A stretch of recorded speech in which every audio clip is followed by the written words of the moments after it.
Welcome, friends, to the world's largest graveyard.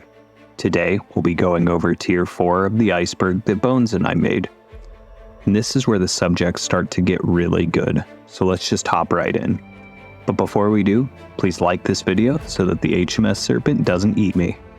And welcome to Tier 4. The Cause 2, also known as the Ghost Yacht, was a nearly 10-meter or 768 bald-faced hornet-long catamaran found floating off the coast of northern Australia. The crew consisted of 3 men named Derek Batten, Peter Tunstead, and James Tunstead, who were relatively experienced sailors. The ship departed on April 15, 2007. The first signs of trouble were on April 18th, when a helicopter found the Cause 2 floating adrift near the Great Barrier Reef. Then, on the 20th, authorities finally found the vessel and said that things on board were strange. For starters, there was silverware and food sitting out seemingly ready to be eaten, as well as a laptop that was still on and the engine running. The only signs on the boat of distress were that the sails were very torn up and that the life raft went missing, although authorities could not confirm if the life raft was ever there to begin with. When a forensic investigator got a good look at the vessel on the 21st, he noted that the GPS records of them leaving, things seemed to be fine. Then, a few hours later into the trip, the boat just started drifting at random. They also found a recording of the men on the ship, but the only thing of real note is that the sea was a bit choppy and that none of the men were wearing life vests. The coroner's report is where things get even weirder though, because he claims that James Tunstead reached over the side of the boat to untangle his fishing line and then fell into the ocean. Then, for some unknown reason, Peter jumped in to help instead of throwing a life jacket or a life ring.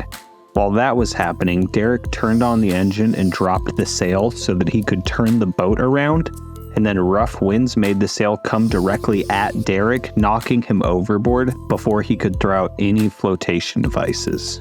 Nobody knows what happened on the Cause 2, and the official explanation is that these 3 men, one of which being an experienced sailor, managed to three-stooge themselves overboard. I can't say what happened.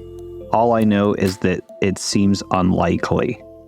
Another thing that seems unlikely, though, until it was recorded is rogue waves are waves that are considered twice the significant wave height of the area. But that's nerd stuff, and these big boys can get as big as 50 feet tall, or as tall as 12 Peter Dinklages. Either way, these behemoths can sink even the largest vessels, and until just a few decades ago, they were believed to be more sailor folklore, just like the Kraken, mermaids, and scurvy. But unlike those, scientists in the last few decades have confirmed and filmed several rogue waves. They can last several minutes or only a few. Who even knows how many shipwrecks have been caused by these towering waves? One mystery that could be partially explained by rogue waves: the St. Augustine monster is a globster that was found washed ashore on Anastasia Beach in Florida. Because where else would something like this happen?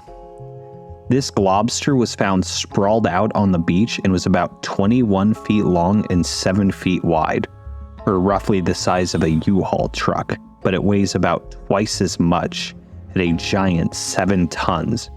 After 2 boys discovered the monster, they got local physician Dr. DeWitt Webb. The first thing Webb did was to try to get it above the tide, which took several horses and men to accomplish. Upon observation, Webb believed it to be the tattered remains of a giant octopus, much like the Kraken, because it had 8 stumps on its body where he believed the tentacles had been. But a scientist known as Verrill disputed this and believed it to be a sperm whale.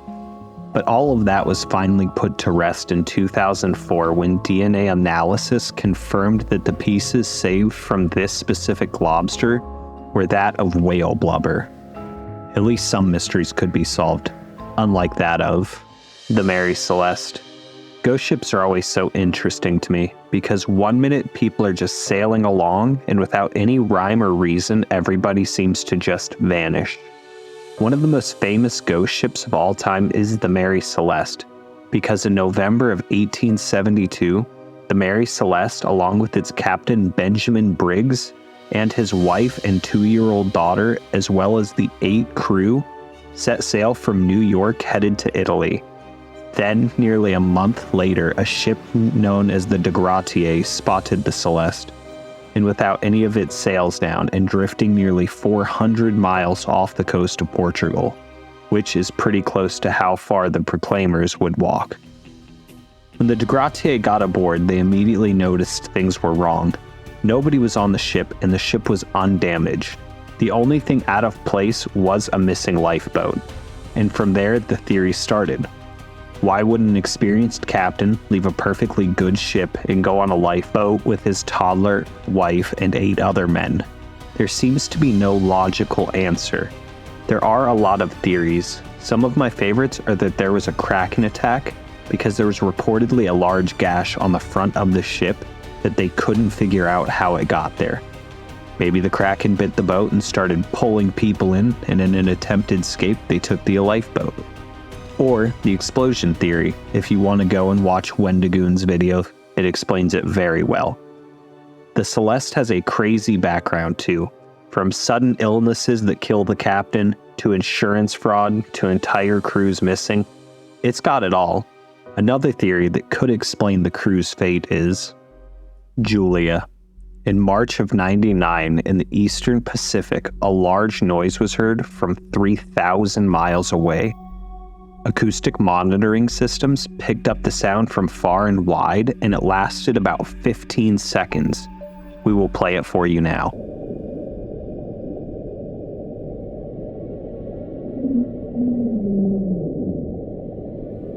It is believed to be an iceberg scraping across the ocean floor, but not much is known about the Julia noise. Science believes it's an iceberg, but science is lame. And I think it's a crazy monster that's warning us what's to come.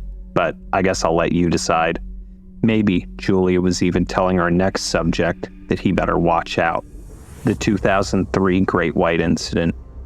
In 2003, a 9-foot-long great white was tagged and being monitored while it was swimming on its merry way, when suddenly it got pulled down 1,900 feet. When the shark washed ashore and the tag was recovered, they found that it had a temperature change similar to entering a digestive system. Scientists say the internal temperature was too low for a killer whale and too high for a shark unless it was massive. The leading theory is that an even bigger great white got to her. I'm not sure how big a shark has to be to eat a 9-foot shark, and I don't want to jump in and figure that out, because our next subject tells you why, when you spot a sea monster, you stay in the boat. During World War I, the German U-boat, the UB-85, suddenly surrendered to a British vessel that had not fired a single shot at them, and their explanation is astounding. The German officer, who willingly surrendered before the fight even began, said that a creature had horns, small eyes, large glinting teeth, and was so heavy that when it accidentally bumped the submarine, it made it list sideways before it turned around and bit the gun clean off the vessel before swimming away. This incident has been chalked up to a variety of things. Some British officers say that they sank the U-boat and that it's just a legend. Others say that this was a story made up by a captain to make himself seem more interesting. And unfortunately, records around this time were scarce, so there's no way to confirm the validity of any of these claims. But we all know this is clearly a 30-foot-long saltwater crocodile, and the British government is just too scared to fight it. And who do you think would win? Julia, the super shark, or this giant croc? Thank you for watching this iceberg video. Please like, comment, subscribe, and share this with a friend who's been eaten by a shark. The first person to comment the timestamp for the funny sea friend we hid in this video will get their comment pinned at the top. This has been the world's largest graveyard. And remember, stay safe out there, friends.